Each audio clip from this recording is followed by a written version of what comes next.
So I want to talk to us about long suffering, right? So when I look back on the persons that were chosen in the Ancient of Days and the people that are chosen now, there is really nothing that is new under the sun, right? Once you're chosen, I'm talking about the called. I'm speaking about the chosen. So once you're chosen, there's a lot of things that you're gonna have to give up. And there's also a lot of things that you will miss. But there's also a lot of things that you will gain. Right?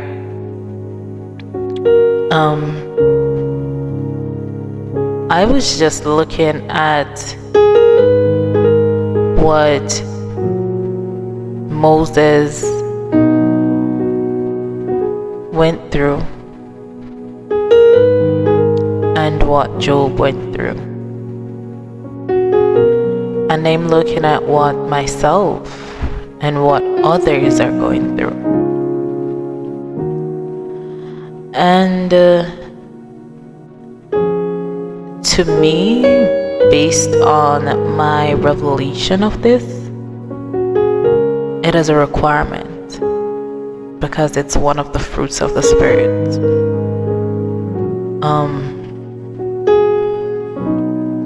It's not the easiest thing to accept, but it's not one of the easiest things to reject either. So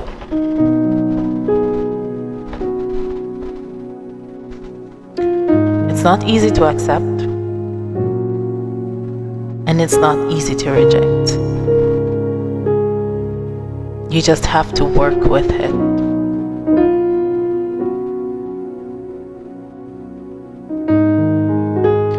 Now I know it's hard, but what isn't hard?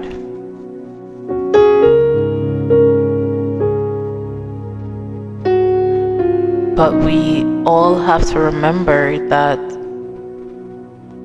this is all to the glory of God. And whatever we're going through, it is just training for what is to come. And it's training to help someone else who is going through the exact same thing that we're going through.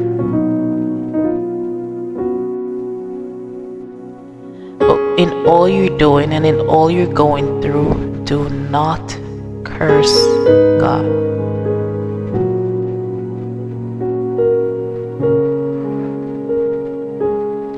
Moses had issues, and Job was seen as righteous. Two different men. Moses was seen as a murderer, Job as righteous.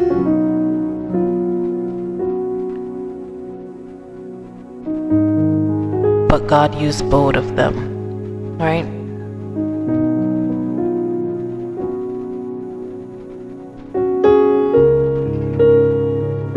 In different capacities, in different areas, but He used them. He used Job to prove a point. And then He used Moses to also prove a point. And that point is the reason why we long suffer with him. That point is pointing back at him, right? So he used Moses, a man that could not speak very well. And he's telling that man to go and speak to a king, right? And Moses, who is a nobody or would have seen himself as a nobody, would be wondering, I'm a nobody. Why don't you use a somebody to reach to this person? And he's saying, even so, why are you even using me and I can't even speak properly? You cannot get a full sentence out of me. So why use me? I'm not gonna do it. I know my limitations. I know my capabilities. I know what I can do and I know what I can't do, and I know that I cannot speak. I cannot deliver the message that you want me to deliver. Just imagine that. And then God says, no, you're gonna do it. And he's like, okay, since I have no choice, send somebody with me. Let them speak to them. Use that one. And I said, okay. But you're still going. And I'm gonna tell you what to tell them, and then they're gonna deliver the message. Because I don't want to talk to them. If I wanted to talk to them in the first place, I wouldn't be coming to you. I would have just gone to them. But there's a reason why I'm coming to you. And the reason is Moses' brother was fluent in his speech. So God would not get any glory out of that. Maybe he would be applauded for being a well-spoken man. But God knows he can only get glory from someone to do something who cannot do it. Right? And even though he sent him, God did not just do that. He wanted Moses to be persistent. He wanted him, even though he was deliberate, he wanted to build patience in Moses. Because he himself, God, hardened the king's heart. He was developing Moses' faith to show him that if I say something, it is going to happen. It doesn't matter how long it takes, but it's going to happen. Right? And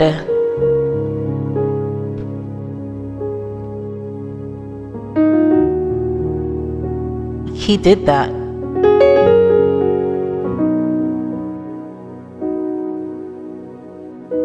And it was training, but it did not look like training. But he was being developed in that season. Now, if you look on Job's life, Job had everything. He had it all, and he was righteous with it. So Job deserved it. And Satan just say, hey, I like your friend Job over there. I want to go and trouble him, and look, he's going to turn against you. And God just says, okay, I'm going to show you that no matter what you do to this one, he will never turn his back on me. Now imagine you're righteous. You have everything already and you're still righteous. And then Because Satan wants to prove a point, and God wants to prove a bigger point. He says, okay, do what you want. And Job gets stripped of everything. And that's the moment when you would expect him to curse and say, but God, I'm righteous. If you are looking for a righteous man, you know that you can find me, right? It happened, and he took it. He humbled himself, he took it. And he did not turn his back on God. It took his wife to come and say, curse God and die. And he said, what foolish woman are you? Curse which God?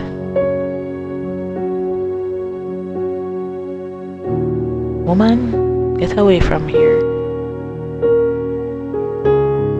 And even through all of that,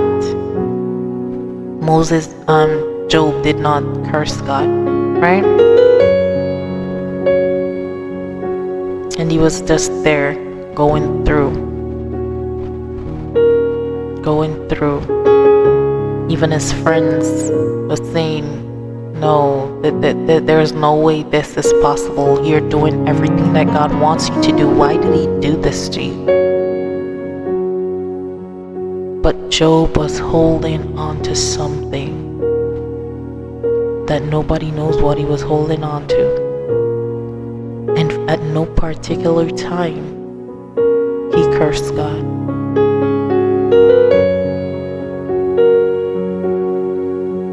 In no particular time. But when we go through things, the first thing we do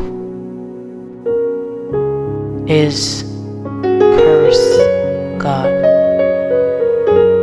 We look for someone else to blame.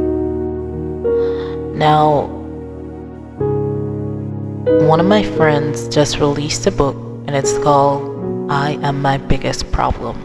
It's on Amazon, right? Look at it. Sometimes we go around blaming everybody for something that is supposed to train us and build us so that God can get His glory. But if we aren't getting the glory, God cannot get the glory. Job went through it.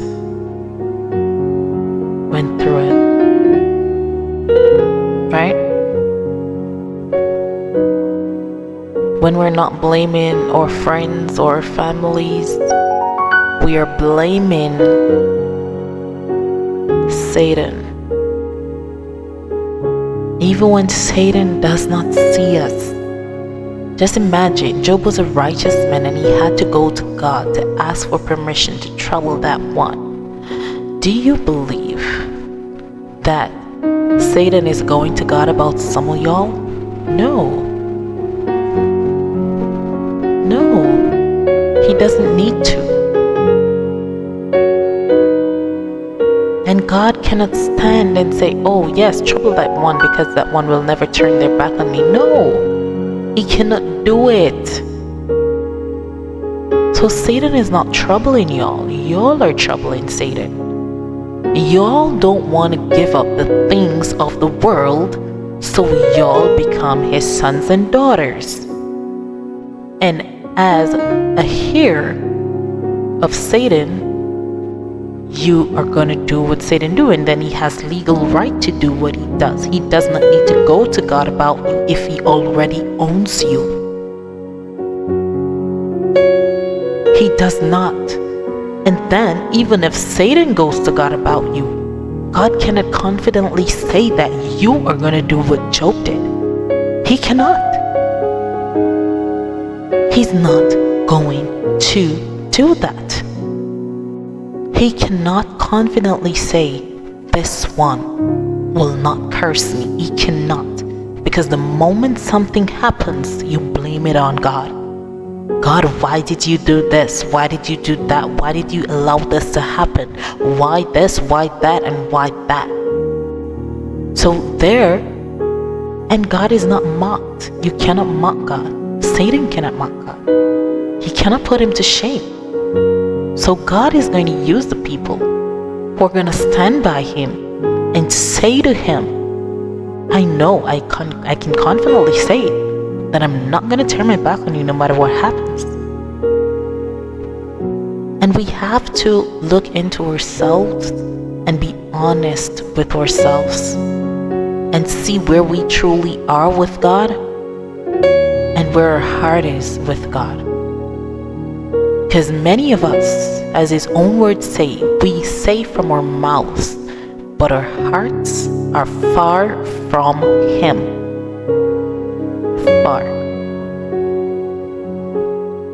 There are many things that God promised me, and I have been suffering for years, and I still am, and I've tried everything. And I'm not going to say, oh, demon did this and Satan did that and whatever. No. In the beginning, let me tell you. So, I never liked God.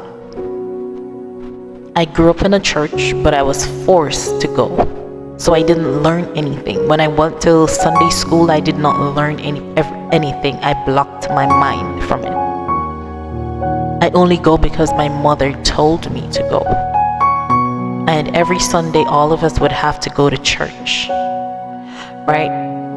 And I stopped going to church when I was about 13 years old. And when I stopped going, I just told her one morning. She got me dressed and she said, okay, go. And I just could not leave the house. I could not leave the yard. I sat there and I'm like, no, I'm tired of this. All the pastor does is come and talk about people's business. I'm not seeing anybody being helped. Okay, so that one got pregnant, and what did you do about it? Did you help that person, or did you shun them? Did you persecute them? What did you do? Did you extend an arm and love them like how Jesus loved? I was so tired of it, and I kept telling her I don't want to go back because I don't like how the pastor preached. And every Sunday I'm going to church and I'm just listening to people's business. Come and tell me about Jesus. And I did not like it. I was a child, and I stood my ground like that. I was like, no, I'm not going back. And I sat outside and she said, but I sent you. Listen, I'm Jamaican, so I'm saying it nice, but it wasn't like that, you know? And I told her, I'm not going. I'm not going. I don't want to go. And she said, listen, you have no choice but to go. And I held on to the grill, and she pulled me. And I'm like, I'm still not going. And I was crippled right there. Because at that time, I did not understand. She did not say anything to me. Oh, you know, you're a gifted child. You know that. And I did not understand anything at all. There was nobody telling me anything. I just had to go and figure it out for myself. Right? And I was crippled there, and I only heard her crying and say, oh God, forgive her. She does not understand. She does not know. I'm like, no, what? What are you talking about? She's like, God, have mercy on her. Don't take her. Don't take her. She does not understand. Yet I'm like, what is this lady talking about? And I wasn't even baptized as a child. I was just going to church. And she was there, and I'm telling you, I was crippled. All the way down, from the waist down. I was crippled. She lifted me up. She took me inside, and she was just on her knees praying, God, I ask for forgiveness for her. Please do not take her. She does not understand. She does not understand. That's all she's saying. This woman, that's all she's saying. And she was crying, and then tears started coming out of my eyes. I'm like, why am I crying? She's crying. She knew, but I did not know anything. Nobody told me anything. I was dumb to everything that was happening. Nobody told me. And then she was there, and she shouted Jesus 3 times. And when she shouted Jesus 3 times, I felt life coming back into my feet. And then I started crying because now I know I can walk again. And from that day, I had nerves problem, right? I had issues focusing. So I will just be at a place and then I will just zone out, right? And it was like that. But she begged me and said, go to church. And I'm like, no, I'm not going. Send me to another church. Find somewhere else. And said, I'm not going. I'm not just going to listen to people's business. It's best if I just sit and listen to the radio. If I'm going to go just to listen to people's business, it's best I stay at my yard. I'm not going. And I made up my mind that day that I'm not going. I'm not going back. And from that day, I stopped going to church. And I stopped having anything to do with Christianity or Christian people, because they just thought that Christians were just hypocrites. They just see people and then they just talk about people and nobody's helping anybody. Everybody's just talking and laughing at people, scorning them, ridiculing them. And I, as a child, that rubbed me the wrong way. And then, right? Then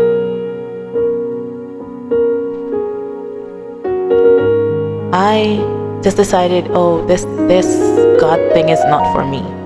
So even when I was going to church, I didn't used to sing the hymns and I didn't used to pray and all of those things. I just went. I got a Bible, but I did not read it. I really had no interest. For me to do something, I have to have interest in it. And I had no interest at all. And I was there.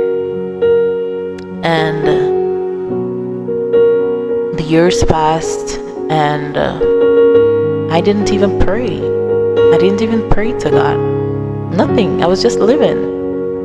And then my mother died. And that made it worse. When she died, I then remembered there was a God. Or there is a God.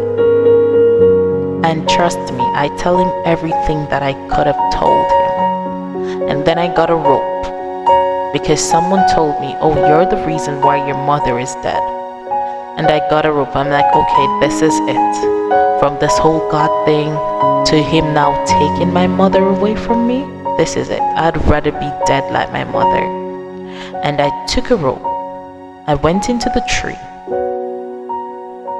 And I let go. I was standing on a limb and I let go. And I pushed myself forward, but I could not fall. So I pushed myself forward again and I could not fall. Then I heard somebody said, no, you will not die. I'm like, who are you? And who are you talking to? That was the first time I heard God's voice audibly, right?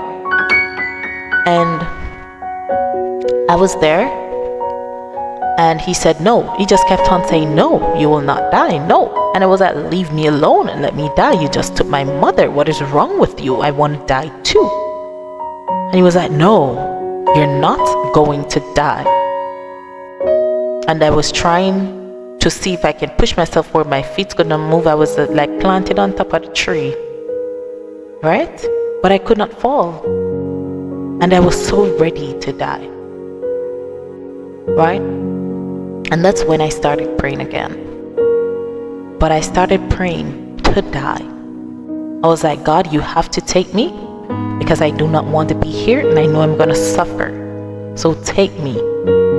I want to die. Let me sleep and not wake up. Take me. And I was there. And he said, no. You will not die. So I said, okay. I gave up on that. And I started walking in front of vehicles and nothing would hit me.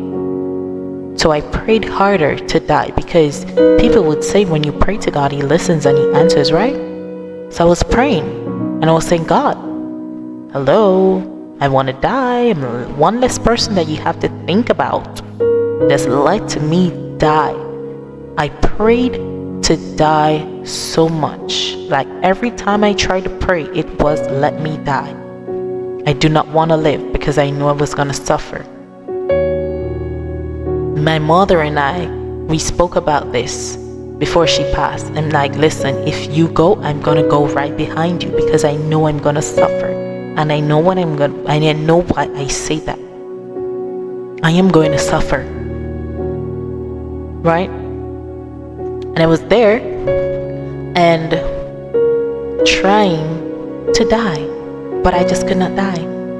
So every year when that time comes around, I would try to hang myself.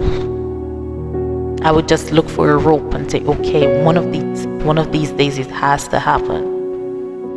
And I kept hearing the voice, no, you will not die. Before I go to my bed every night, I prayed. I used to be an avid prayer person. I prayed a lot to die. Every night, my last prayer is, Lord, I thank you. I thank you that tomorrow I will die. I thank you that I will sleep tonight and I will die. I thank you that my death will not be painful. I thank you that I'm gonna die. I used to dream seeing my own funeral. I started planning my own funeral because I wanted to die. Because life without my mother is no life at all. And I went through that. And I realized that he wasn't gonna allow it. So I gave up on death. And I was saying, okay. So I stopped praying the death prayers. And ever so often, I pray, I would just say, God, are you there? How are you? I'm just checking in. Right? I wouldn't ask for anything or nothing, because if I'm gonna ask for something, it would be death. And about 2 to 3 years later, my father passed. And when I tell you, I went through severe depression because I was like, okay, this is just too much now. So you did not just take my mother, you brought me through suffering, have me doing things that I don't want to do, sending things my way, and then you take my father on top of it. This is enough. So I took back the rope again, and I tried again. Because to me, that was the easiest way. I wasn't gonna swallow no pills or cut myself. I just wanted it to be quick. I don't want to sit and think about anything. I just want to just jump and that's it. I went through severe depression and I asked him, I cussed him out and I say, why me? Why? Why did you have to do all of this to me? Why? What is the purpose of all of this? And I was not serving him as yet, right? And persons would come and say, oh, go to church, do this and do that. I'm like, no, I don't want anything to do with this man. Don't tell me about no God. I don't want anything to do with him. So I was there, shut off myself, shut off my heart to him. And I was just there. My life felt like it was no life at all. I felt empty, broken. Everything bad that you could think about, that was me. And then I had a dream. It was a week of encounters. So I started seeing things that I never seen before. And on the last night, I saw a man and he wrapped me in a white sheet. And he said to me, go to this church, get baptized. I'm going to show you signs. This is the signs you should look out for, right? But I knew it was God. But at that time, it felt so comforting and like I wanted to trust this person. And because of all that I went through, I had serious trust issues. I could not trust anyone at all. I did not trust anybody. And I felt peace and I felt comfort. And I was like, okay, I don't understand, but I'm going to do it. As a child growing up, I was always obedient, right? And my parents never had to slap me or anything. They say, oh, do this, and I'll just do it. Or they'll say, I don't have any money to do this, and I'll just say, okay. I never fuss over anything. I was just a good child. I always felt like I did not belong there. And oftentimes I would ask my mother, did you switch me or something at the hospital? Because I don't look like you guys. And I don't feel like I belong here. I just feel like I should be somewhere else, or I belong to another family.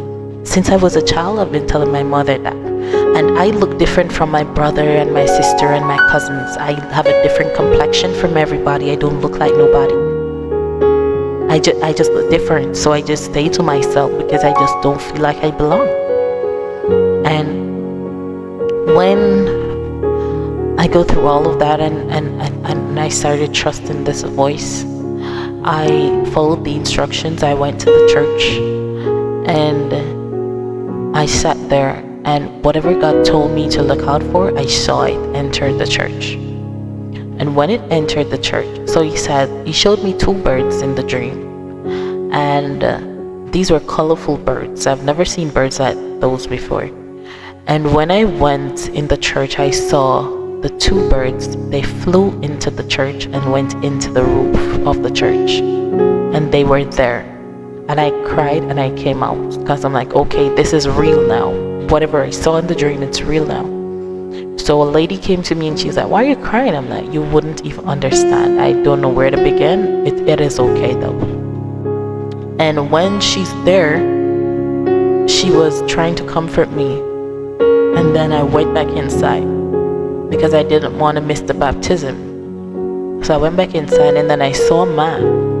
And this man had 1 leg, right?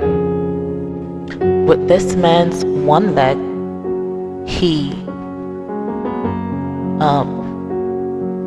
said to me, everything that was said to me in the dream, he said it to me. And I was like, how do you know this? And all he kept saying was, do not be afraid. Don't be afraid. I know they told you that they were going to kill you if you go, but don't be afraid. That's all he said. Years later, I realized I had an angelic encounter. He was there with a woman, and he said, go, your angel is with you. And he called the angel's name. And I was like, how did you know that? The voice told me all of those things. How did you know that? And he smiled. And he said, go, do not be afraid. I was like, okay. And I went. I was still crying. And then I saw this little girl, right? Your process is not for you. And I can't say that enough. It is not for you. Your process is not for you. It is not for you. I saw this little girl, and when I saw her, I knew that she was demon possessed. How do I know? I do not know, because I've never done or seen these things before other than the dream. And I went up to her and I hugged her, and I'm like, am I the only one that's seen this? This is a church that is filled with people that has eyes. I'm saying, I cannot be the only one that saw this. And I went into her ear and I started praying. I said, in the name of Jesus, you demonic spirit, come out. And then she took the mic to testify before you, that testimony thing before you baptize. That's what she was doing. And she started singing this song. It was like a depressing song that has no life and no soul in it. And she was there, and I was like crying. I'm like, isn't anybody seen this? So in the dream, I saw a man came to me and he said, if you get baptized, you're gonna die. So remember I was telling you that I wanted to die?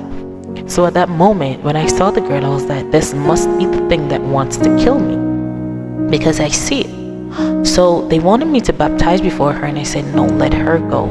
Let her go first. Usually, you fight for the first place, right? That day I wanted to go last, because I say, if anything is going to kill me, I'm going to ensure that girl is okay. And she went and she baptized. When that girl was coming out of the water, she had my complexion and she was darker than me when she went into the water.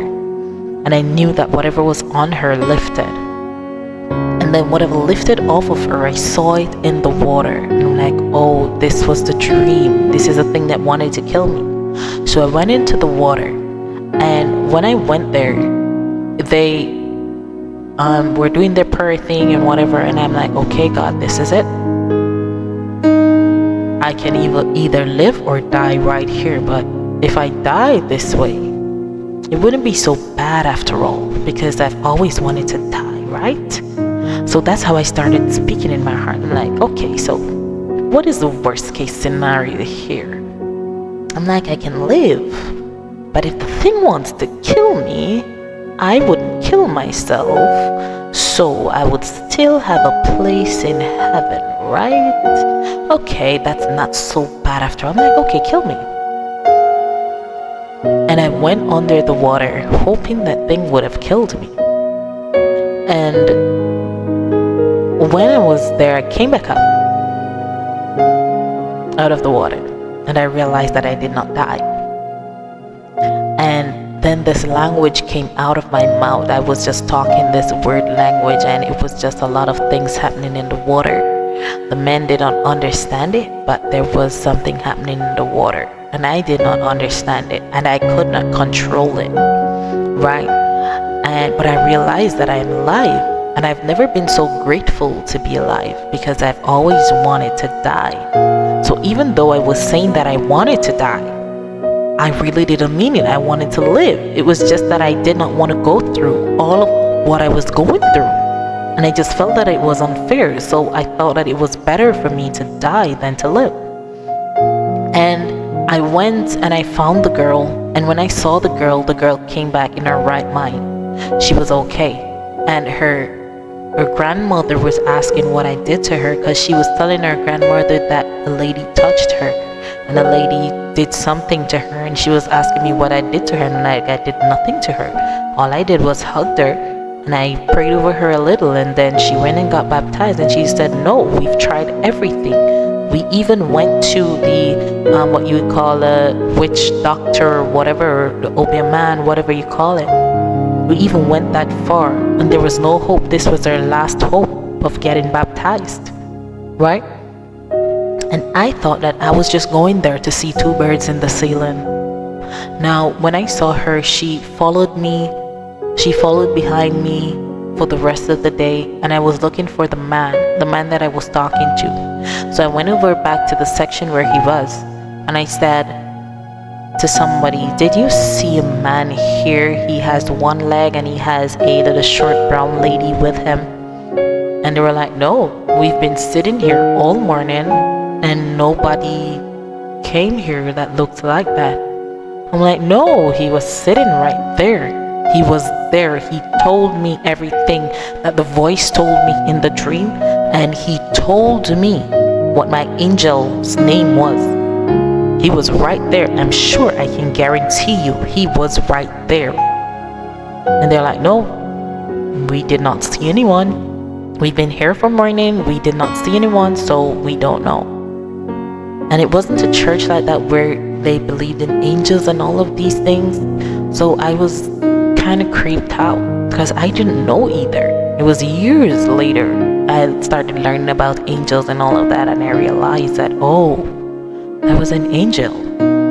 And when they're talking to you, they say, do not be afraid. And that's all the man was saying. So fast forward, we came from that situation, and then something happened there. I backslid, and then I found another church. So I got another dream, right? And in the dream I saw this man, but I did not know the man. But before I got the dream with the man, I got a dream where I saw myself singing, or God would have me around the desk. I saw light. I just heard the voice, the same voice that told me to baptize. That's the same voice I heard in the dream. And he was talking to me, and I had a pen and a paper, and I was taking notes.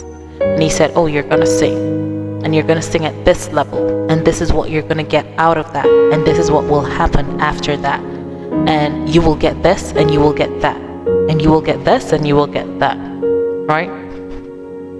So he was just telling me how my life will go. I'm like, no, I do not want all of this. I just want to be a nurse. I just need somebody to come and help me so I can go through nursing school and I can get on my way. I have no desire to do none of this. And he said, oh, you're gonna sing. I'm like, I can't even sing. What is wrong with you? You can't even do math because 1 + 1 is 1 for you. And you're gonna tell somebody who cannot sing that they're gonna sing. And not just sing, but sing at a particular level in the music industry. Who does that? So I was like, no, that's not me. Keep it moving. Oh, you're gonna get this, you're gonna get that, you're gonna get this, you're gonna get that. I'm like, okay, but when will I get the things that I really want?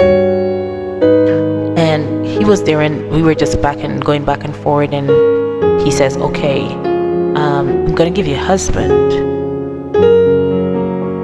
but this husband is a most eligible bachelor. Now, my friends know me and my family know me that I'm not the most patient person when it comes on to a man, and I don't do problems, right? So I say, nope, thank you, moving right along. He's like, no, I'm gonna give this to you, and you're gonna be okay.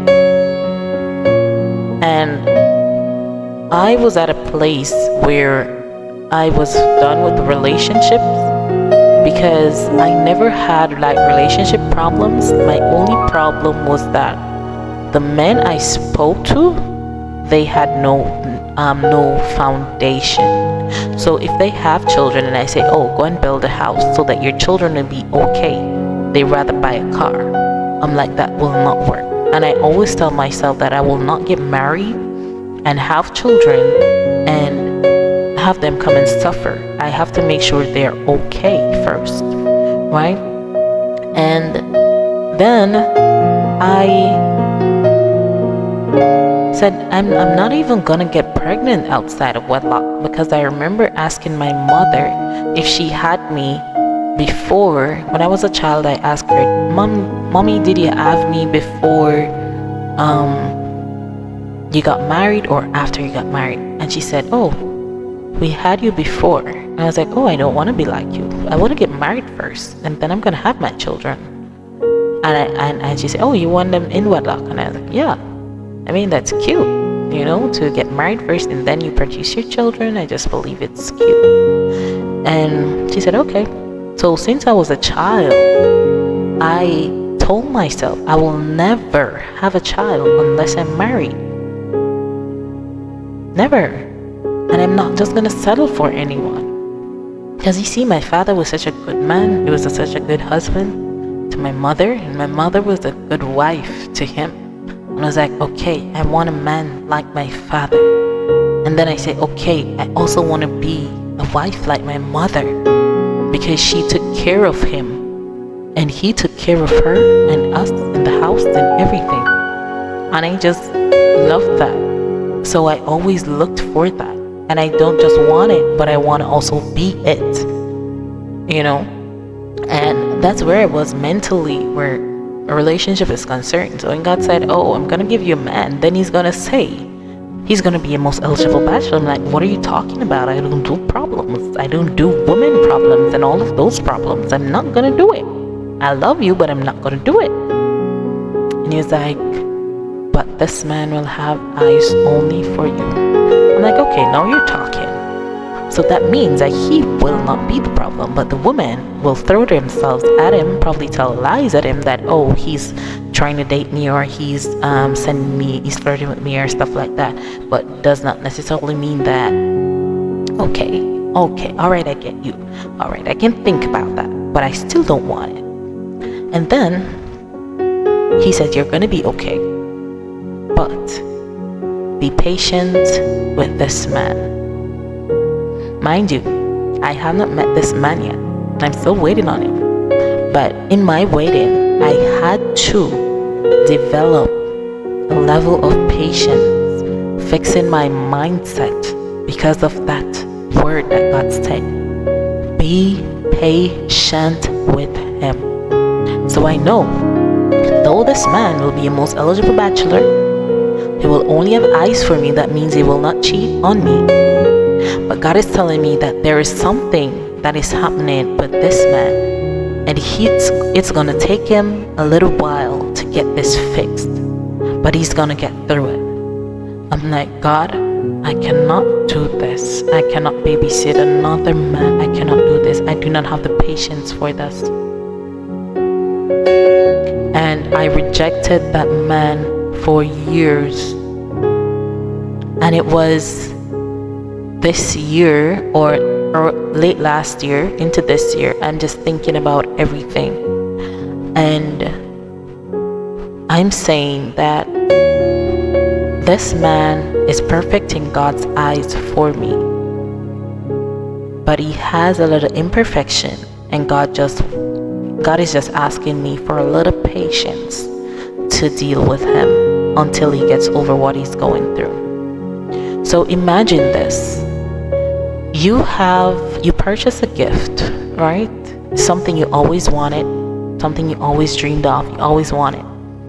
And the store where you purchase the gift from, they offer wrapping services. So all you had to do was to choose the paper, right? And you chose the paper, and the person who is wrapping the paper has the experience. The person who is wrapping the gift with the paper has the experience to wrap the gift, right? And when they wrap the gift, because they're used to, say, the plastic paper, which would be the cheaper paper, you chose the more expensive paper, and it is paper, right? But they're used to plastic. So, when you're taping something and you accidentally put the tape there, because it's plastic, you can remove it, right? Without any damage or little to no damage. But if it's paper and the tape goes where it's not supposed to go and you want to remove it, some of that paper is going to be removed with that tape, right? And in order for you to fix that, you have to find the extra paper that's there.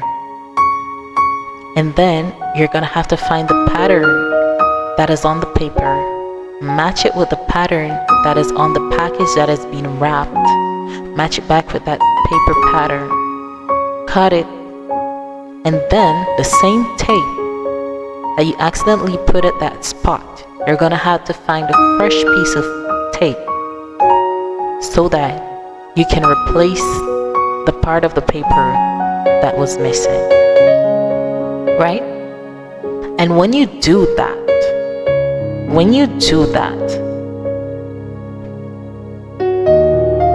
you're still gonna see that this thing was added. Even though it was originally there, you're gonna see that it was added there because something went wrong, and that would be a scar.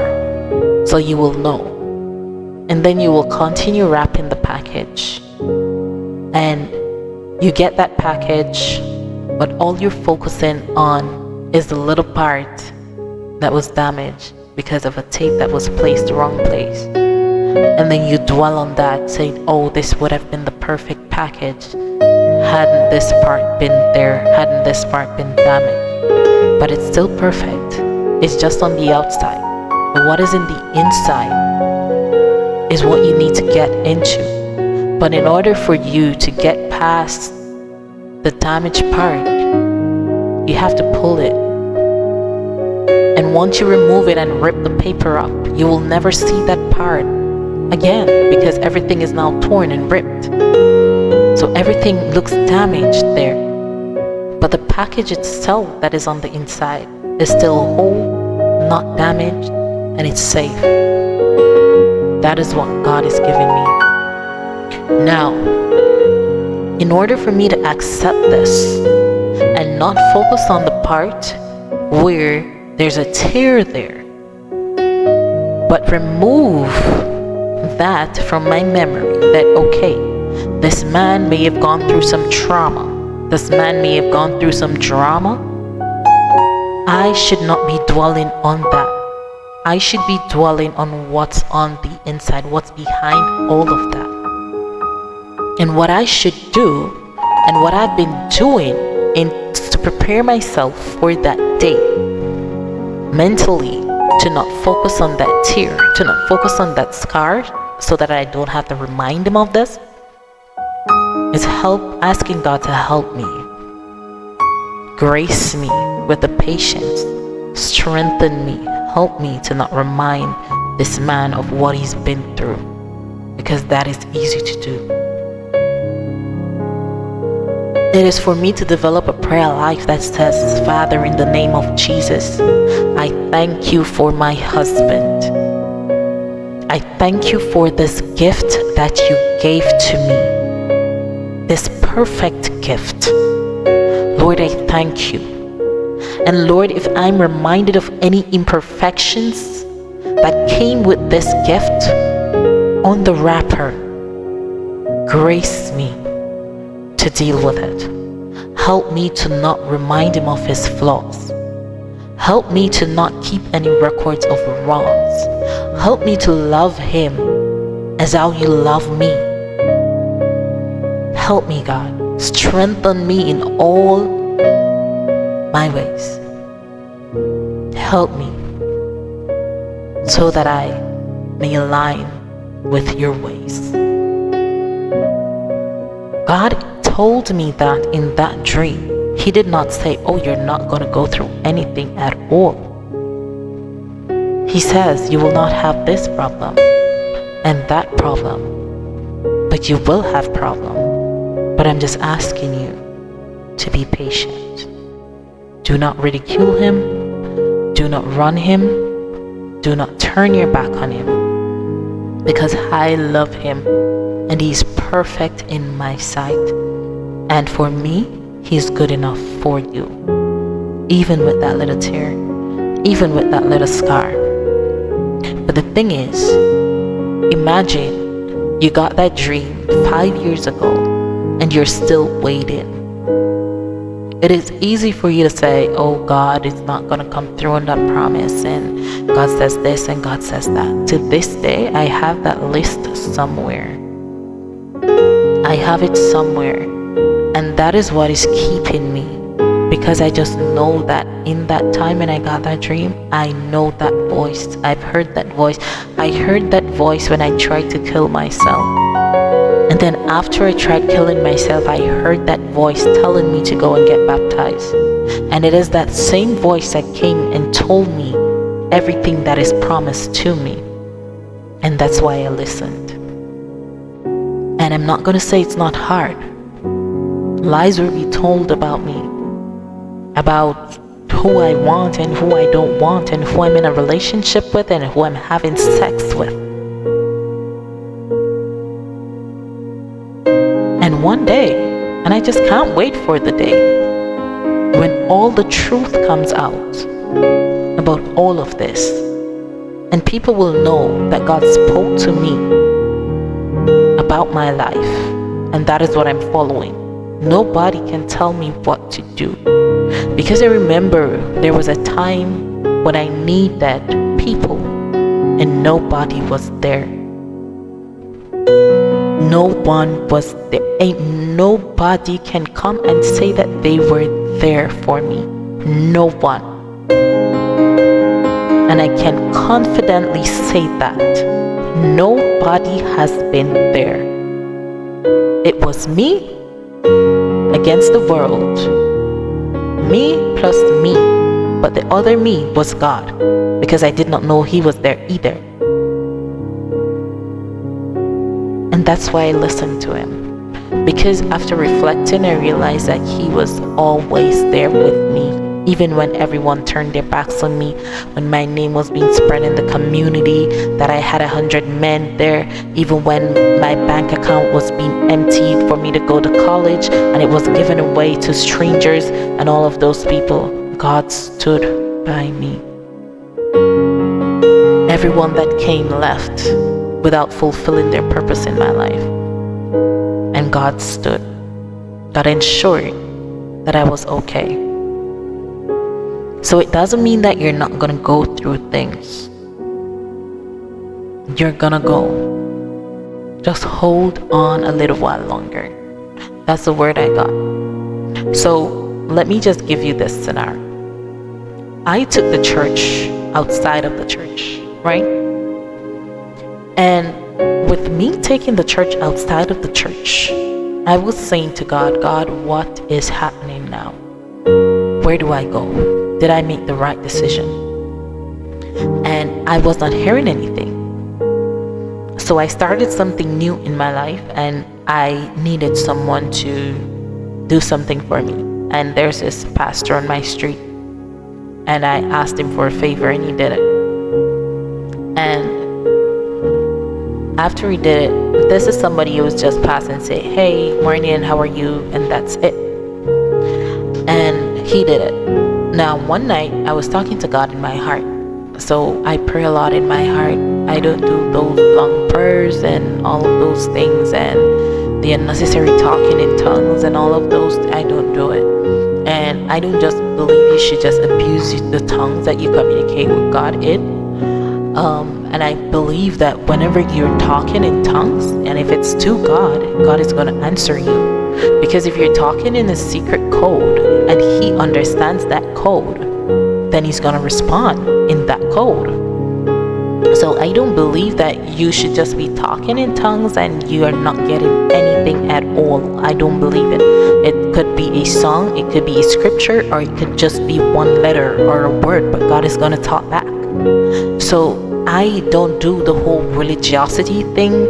I just meditate and I talk to God in my heart. I've practiced that. And so I'm not the best person to pray, because the words will not come out. But trust me, I know how to communicate in my heart. So I asked Him the favor, He did the favor, and I was talking to God in my heart coming from work, and I was like, okay, God, what is next? What did I do? Did I do something wrong? Let me know so I can correct it. And the man was there, and I was like, okay, because I'm not really a talkative person. And the man was there, and he just would not go inside. And I was like, go inside, sir. I do not want to stop and talk. And then I slowed down, and then I saw him slowing, and I was like, okay, this is a conversation. I know when someone wants to have a conversation. And I saw him, and he was like, hi, how is everything? And I'm like, everything is okay. And he's like, I didn't get any calls or anything like that. And he's like, I was like, no, they just need to verify whatever. They don't need to call you. They're just verifying that somebody knows me. And he's like, oh, okay, because I was looking out for a call. I'm like, nah, it's fine. I got through and everything is okay. And he's there, and he's like, but let me encourage you, my sister. And then he started encouraging me. And I was like, okay, now this is a Church of God type of person. So you know, if they're going to pray for you, they're going to pray for your mother, sister, brother, uncle, and everybody, right? That's how they pray. And nothing is wrong with that. I'm like, okay, this is going to be a long conversation, so let me just set my mind to just do all of this, right? And he was there, but then he started acting weird. He started acting like a drunk man. He was staggering and all over the place. And I'm like, no, there's something happening here. And he said to me, in his drunk state, right? And he wasn't physically drinking or anything. He was just drunk in the spirit. And he said to me, I know you've been suffering for about 12 years. Now, mind you, this is not a prophet. This is not a prophet. This is just a regular pastor. He says, I know you've been suffering for about 12 years. But I can tell you, you're going to have to suffer some more. Now imagine, You've already been suffering. You're going through all of that, and God is telling you to do that. You're doing it, and you're hearing that you will suffer some more.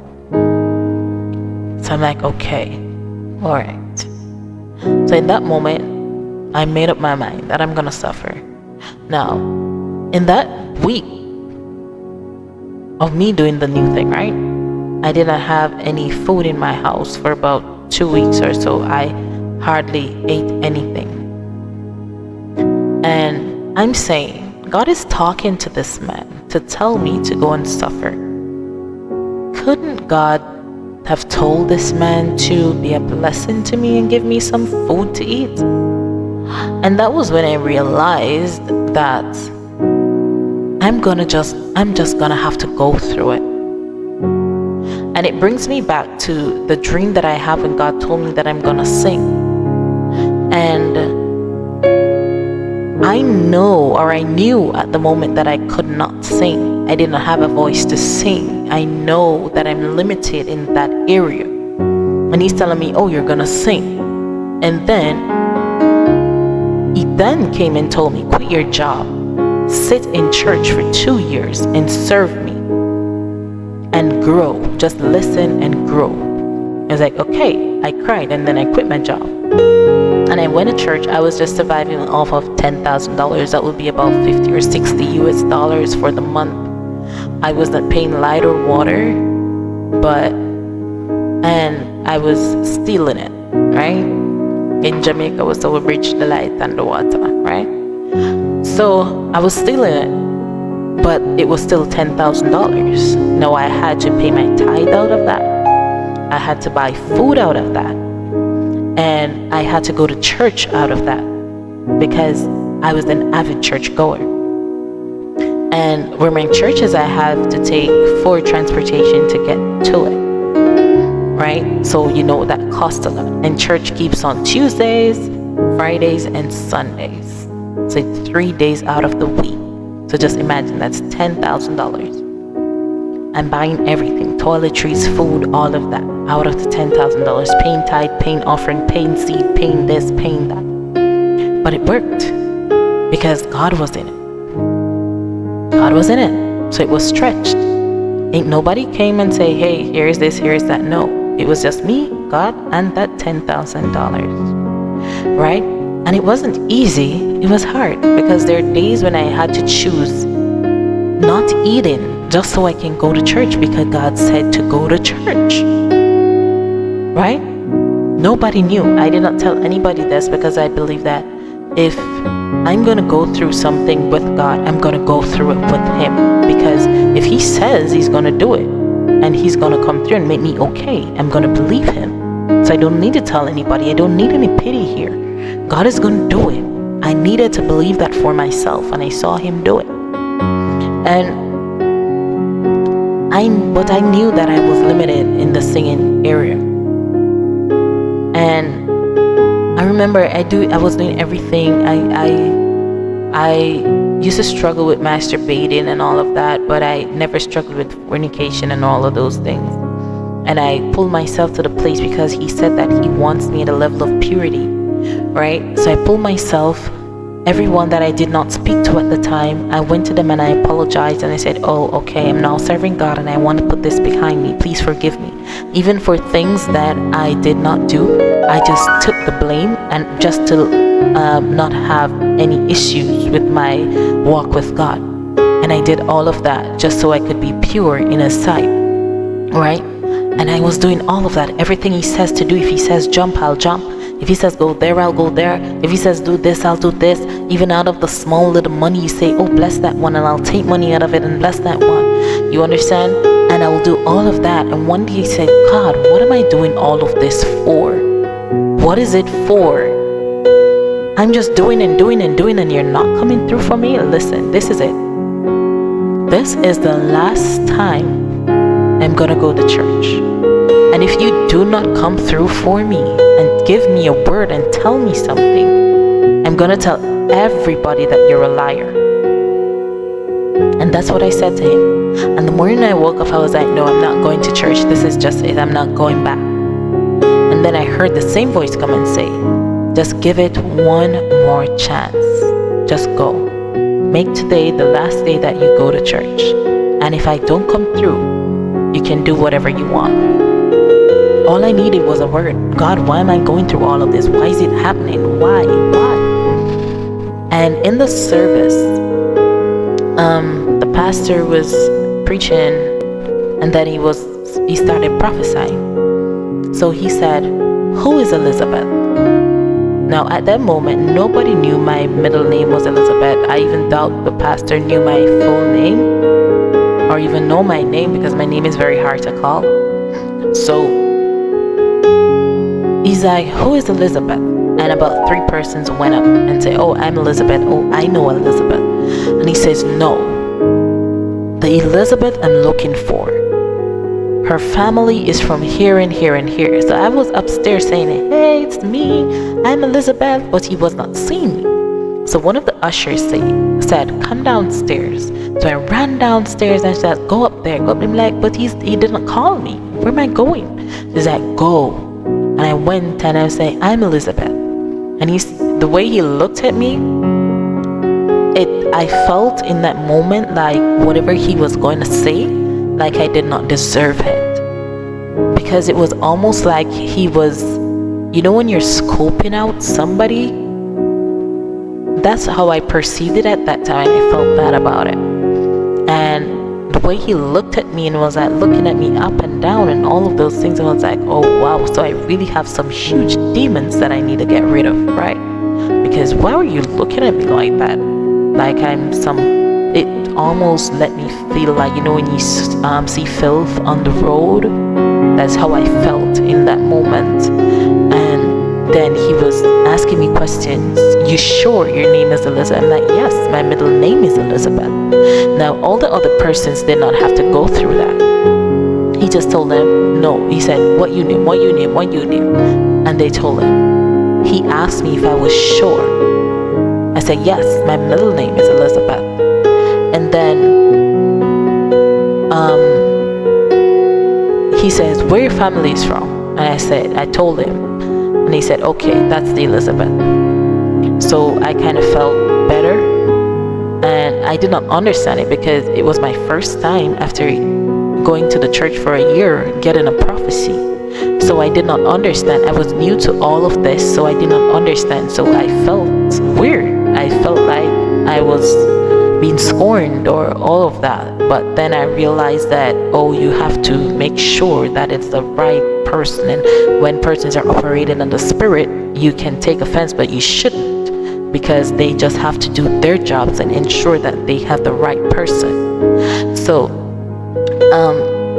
he was prophesying, and he was talking about some things and family stuff and all of that. And then he said, this girl has a gift to sing. This girl has a voice inside of her, but she has to get to another level in God. Right? And I was like, okay. Now I feel offended again. What does he mean I need to get to another level in God? Because I'm doing everything that God wants me to do. I'm serving God. I'm doing all of this. What does he mean? Then he says, out of a 10, she's a 2. And right there, I understood what he was saying. Because in that moment, that morning, I remember telling God that this is it. I was already 1.5 feet outside of the door. And it was just my 3 toes and my little toe that was in. And I'm like, if you don't come through, I'm gonna take everything out. So when he said the 2, I was like, nah, you got it wrong. It's either 0.5 or a 1. Because I know that this is my last day, and if God don't tell me something, that would be it. And he was there, and he said, you have to get to another level in God. I was like, okay, what you're gonna sing? And then he started jumping and celebrating. I don't know what for or what he saw in that moment, but he was just jumping and celebrating and calling my name, Elizabeth, Elizabeth, Elizabeth. And that name stuck since that day. And I use that name because it was a reminder of God and His promise. So each time someone calls me by the name Elizabeth, I remember what God said to me in that dream. And I remember that He came and comforted me throughout my waiting period, right? And after that, I was there and I was like, okay, I can't sing, but now that this is confirmed and I'm now sure that this is what God wants me to do, I'm just gonna open my mouth and whatever comes out, comes out. And trust me, I was croaking down the place. And one day I was meditating and the voice came. I've only heard that voice about 5 times since I've gotten the dream. And when the voice came, I was like, wow. Each time the voice comes, I stop and I'm like, wow, this is really inside of me. And this is nothing that I can train. I just need to get to that place in God so the voice can stay. And the voice does not stay long because I do not stay there long. Because I go through things just the same. But I know that God is there with me. I know that God is there with me through it all, right? And I had to take my mind from the place of, oh, this is what I'm going to do, to a place that says, God wants me to do this so I can help someone else. So I had to remove me out of it and let it just be about the Spirit that is in me and God. Because this has nothing to do with me. And I've just been waiting on all of these years to just pass so I can finally step into. But then there's another thing, the stepping into. When you're stepping into something and you're not ready for it, you're gonna ruin it. You're gonna ruin it. You have to go through your training so that when it's gonna be a repeated cycle, because whatever you're trained for, you're gonna see it come to pass. When you go to school, you may not see everything manifest in real life, but you see some things and you say, oh, I remember this from college, and this is what was done at that time. And if you got the answer incorrect, your lecturer would have told you that, oh, go and correct this. This is the way you should do it. So you would have had the answer to help in that moment, right?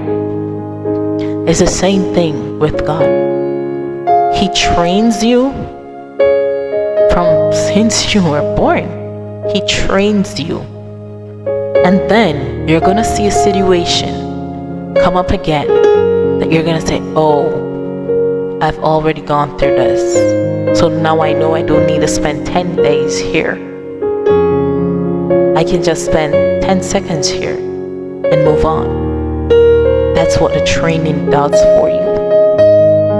It may be long, but it's better if you wait long and do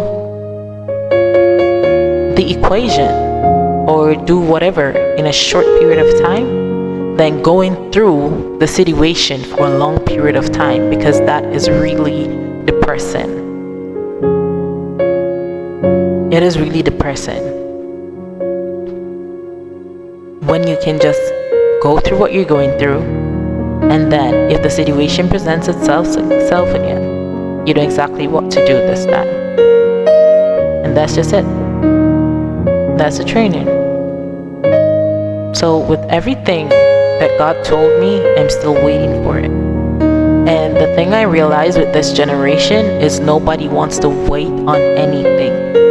And I've always said, sometimes when I look back at my life, I say, God, thank you. I know it's hard sometimes, and I know I ask you, why did you choose me? But then when I realize that the things that I've given up and the things that I'm waiting for Not a lot of people are willing to wait and give up those things. I've realized that. And I will look and say, God, thank you for choosing me. Because you know what you were choosing. You knew that this one would wait on you. You knew that this one, even if she is discouraged or if she's wondering why she's going through all of this, she will not turn her back on you. You knew. Many of us, we blame the devil, we blame this, we blame people, we blame everybody but ourselves. We blame everybody. Just imagine, look at it. When in Job's situation, when Satan wanted to touch him, Job was a righteous man, right? And when Satan wanted to touch him, he had to go through God. And because Satan wanted to prove a point that Job is going to turn his back on him. And God said, no, not this one. I'm going to show you. Do what you want to do. And I'm going to show you that this one will not turn. God cannot do that with all of us. He cannot do it with you. God cannot trust you with that little assignment just to say, no, I will not turn my back on him. Because as things start to happen, we say it is God. It's God's fault. It's God's fault, and I've been there, so I can talk about it. We can say, oh, it's God's fault or it's Satan's fault. Satan doesn't even see you. You are the one who is going into Satan's territory and becoming one with him. You are the one that don't want to give up the things of the world. You are the one who is troubling Satan. There's nobody else doing it but you. You are the one. When things happen, you say, oh, it's Satan this and Satan. Satan is not doing anything. What are you doing that is affecting your own life? If you become his child, if you are an heir to Satan, you are going to inherit what he has to offer you. If he becomes your father, you're going to inherit that. That's what you're going to inherit.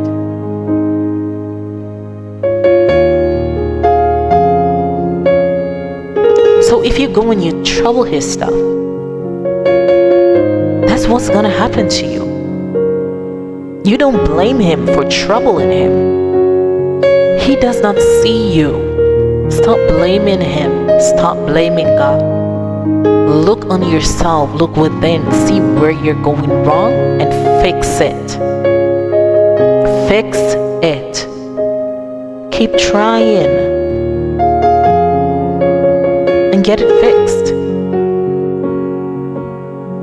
Keep trying and get it fixed. Satan had to go to God for Job. Satan does not need to go to God for you, because you are already his. If you are righteous as Job was righteous, then he has to ask God permission to touch you. And if that is the case, and he asks God permission to touch you, best believe he's gonna restore you with more than what you had before. And it's just for the glory of God. Now we can talk about this situation today because God got his glory. Had God not gotten his glory, we would be cussing out Job, not knowing that many of us, if Job made the wrong decision, would have also made that decision. And that is why God cannot choose everyone. It says many are called, but few are chosen. He cannot choose everyone because he cannot depend on everyone. He cannot trust everyone with their assignments. Imagine along my suffering, God sent people to help me, but they refused to do it. if it was that way that God would have gotten glory out of my life, He would have never gotten any glory. He would have never gotten any glory if His glory was dependent on my destiny helpers helping me. God would have never gotten any glory. So what He does, He says, Elizabeth, I know you're going through. I know you're suffering, but I'm asking you, please, suffer with me a little more. You're gonna be okay. My promises are yea and amen. It is gonna be alright. But please. And in that week, I was talking to my cousin, and she said to me, this year will be the last year of your suffering. And I said to her, I really want to believe that. But God said I'm going to suffer. So if He said I'm going to suffer, I'm going to suffer with Him. And I appreciate that you want to encourage me and help me to not feel low, right? But it's just gonna be me giving myself false hope. It's gonna become what's that saying? Something in the wind? Yeah. It's gonna be like that. It's not gonna carry any weight because God already spoke, and I held on to that. And I said to her, imagine, I do want to believe what you're saying. And I'm not saying what you're saying is wrong for you to say. But just imagine, I take your word. And I remember saying that last year and the year before. And imagine I take your word, right? And then next year, I'm still suffering. What are you going to tell me? What is going to happen? I'm going to become even more depressed. Well, I'm not depressed, but I mean, in that situation, I'm going to become depressed, right? And then I'm going to lose hope. What I was holding on to is now going to be gone. So I said, no, I'd rather hold on to suffering with God than giving myself false hope and putting a time limit to it and say, next year I will not suffer.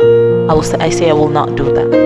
But what I will do is say, God, I'm going to suffer with you until the time is right for my blessings.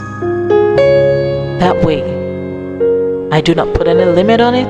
I do not put a time on it, and I do not tell God when to come through. I'm accepting it, and I'm also accepting the fact that it is going to be okay because God said it. But many of us, we don't want to go through. We don't want to wait. And look at it. Do not grudge people who are getting their blessings now. When God was blessing Job, He blessed him once. He did not have to go back and say, oh, Job, I forgot to bless you in this area. No. Job was blessed, and that was the end of Job's story. He was blessed. There's nothing else after that. He got more than enough. And it was more than enough.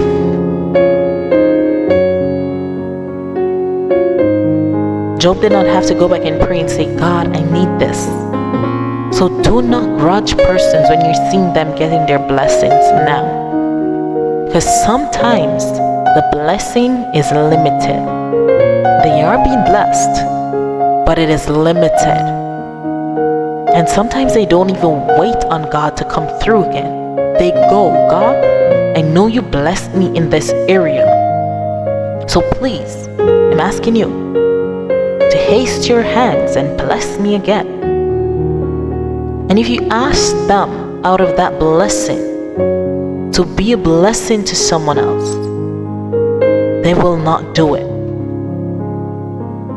If you ask them out of that blessing to give up all of their blessing for the glory of God, they will not do it. It came down to the rich man and Jesus, and he wanted to be a follower. It's like, okay, he has his money, he gave up many things, and when he was told to give up the last thing, he was like, oh no, I can't do that. And that is what happens with a lot of persons. You get the blessing, but when it's time to become a blessing, it's a problem. And that is why God will always be faithful to those who are faithful to Him, even if it does not look like that. Trust me. Just wait. Wait on Him. Just wait. Your blessing will last.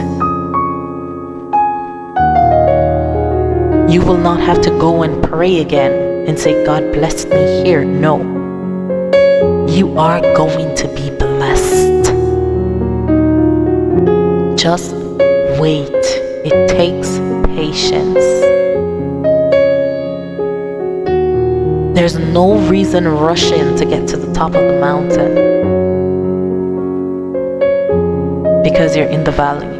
Stay in the valley. I was listening to an interview with Jonathan about his book, and in his book he was explaining the valley experience and the mountaintop, and I totally agree with him. Because let us look at an eagle, and when it catches its prey, right, it always takes them high. It takes them to an altitude that they cannot survive in. It takes them into an environment where they can't survive there, and then they die.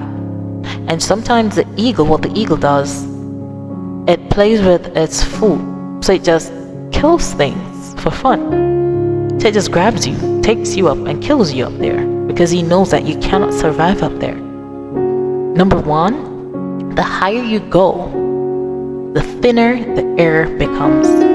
There's no oxygen up there. So even when those astronauts are going about their merry way, they have to have oxygen in a special suit, right? Because there's no life up there.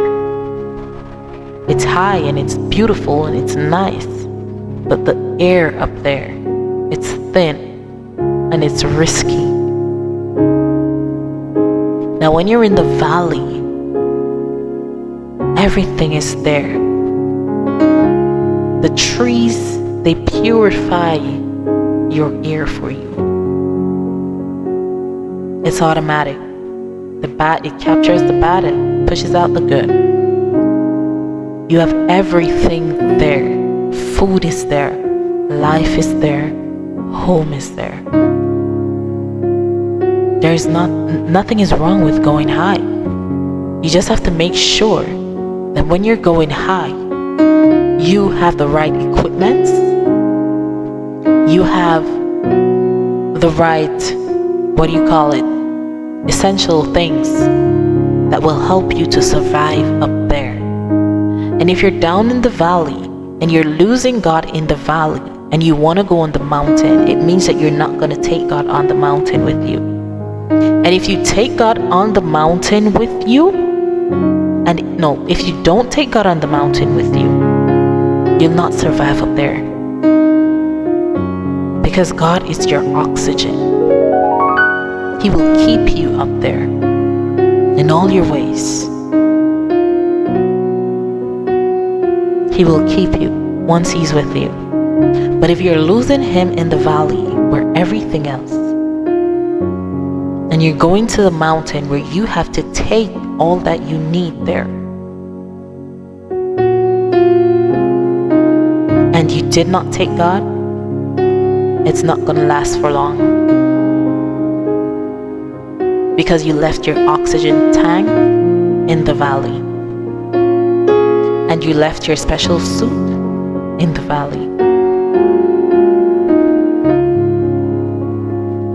There's no life up there without him. None.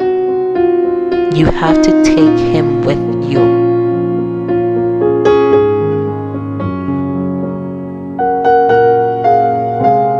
It's just like an eagle, because we're on the topic of eagle, and I was actually reading about eagles. And one day, a lady said to me, she's a minister, and she came to me and she said, one day you're going to be in a low place, like an eagle, and no one will be around you. Even your friends are going to be tested, and they're going to fail. And I've seen that come to pass. And I did not understand that parable that she spoke. But it was good wisdom. So I went home and I started researching eagles and eagles in the valley and what they do down there. And I realized that it is, eagles have about 30 or 40 years to live, right? That's their lifespan. And they're always high. Eagles fly higher than many birds. Well, I believe they're the ones that fly the highest, because they can take it at that altitude. They were built for it. And just imagine an eagle being high always, and then you see an eagle in the valley. An eagle, after about 30 or 40 years, they go through a process where they can either die or they get the opportunity to expand their lifespan, right? But it's going to take patience, and it's going to take them to go to the valley for them to get that extended life. So an eagle, after a certain amount of years, because they do not shed their feathers like other birds do, their feathers are just there, and it gets heavy on them. Now, if their feathers are too heavy, they cannot fly. And not only that, their beaks grow over and close, so they can no longer feed. Now what happens is, when this happens, the eagle has to go into the valley. And I don't know why it's a valley, but they have to find a rock. And rocks are on mountains, right? But they have to go to the valley to find a rock, to break their beak on the rock, which would be very painful. And it's not going to come off from the first hit they hit that to the stone. It's not going to drop out like that. They have to make several attempts. And then when they break their beak, they no longer can feed. So either way, they're not able to eat. Whether the beak is folded or the beak is broken, they're unable to eat. So they have to wait on it to grow back. Right? And when it grows back, because they have so many feathers, they have to start plucking them out one by one, which is another painful process. Right? And after they pluck them out one by one after the other, many of them don't survive, because it takes time. It takes energy, and they're unable to move because they're so heavy, so they cannot feed, and there's no one there to feed them. They just have to trust that they will make it out alive. And once that process is done, they're able to soar again, and their life is extended for another 40 years or 30 years or so. And after that, they die. Right? So you can be so high, and because you take with you everything that is unnecessary, you get so heavy that it will pull you back down into the valley. It will pull you down into the valley. And then you're going to have to start the process all over again. And hopefully you make it out. Right? You're in the valley. You're hoping that you're going to make it out, so that you can soar again. But I just want to tell you, if you're going to soar again, take the necessary things with you. Take your oxygen. Take your suit. And take your spacecraft. You're going to need it all. You're going to need God. You're going to need your armor. And you're going to need your word. Take it with you. Take it with you. And while you're in the valley, keep Him so close that even when you're climbing up on that mountain, you don't have to run and look for Him, because He's always been there. He's been there, and you have all the necessary things that you need. So the trip becomes a little easier, and then it's a lot easier for you to survive in that atmosphere. Do not despise your valley moments. Don't. It is what God is using to build you. And if you lose Him in the valley, then you have nothing to take with you on the mountain. It's just gonna be all about you, all about your glory, and there will be nothing for God. So just hold on. So, saying all of this to say, if God told me to suffer, and one of the fruits of the Spirit is long-suffering, I'm gonna do it with Him. I am gonna do it, because I'm doing it with Him. And He is still good. Even if I don't get what I want in the moments when I need it, He's still good. What am I gonna do? I'm not gonna curse Him. I'm just gonna pray, Lord, I thank you that even through my sufferings, you are there with me. I thank you that even when I don't have enough, you are enough. I'm grateful that you're taking the time to help me through this season. I thank you that even when I don't have food to eat, you still give me strength. I thank you that even when I don't have any money to do anything, you still comfort my soul. Lord, I thank you. I thank you for just being there. I thank you because your presence is all I need. You're all I need.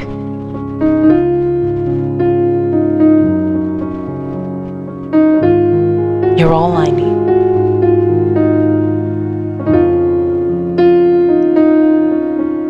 You're all I need. So yes, we're gonna go through things. I've been through things. But I will never turn my back on you. And please don't turn your back on Him. I'm forgiven before you were forsaken, and I'm accepted when you were condemned, and I'm alive and well. Your spirit lives within me, because you died and rose again. Amazing love, how can it be that you, my King, would die for me. Amazing love, I know it's true,